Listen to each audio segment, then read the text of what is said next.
Guys দেখলেন তো বাইটির সাথে এরা কি করলো।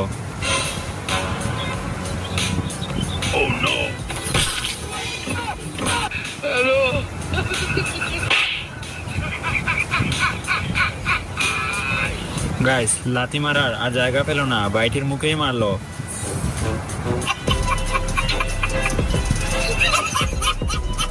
এবার এই ভিডিওটা দেখেন।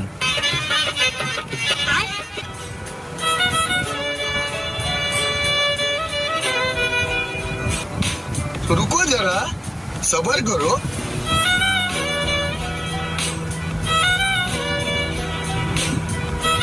अबे साले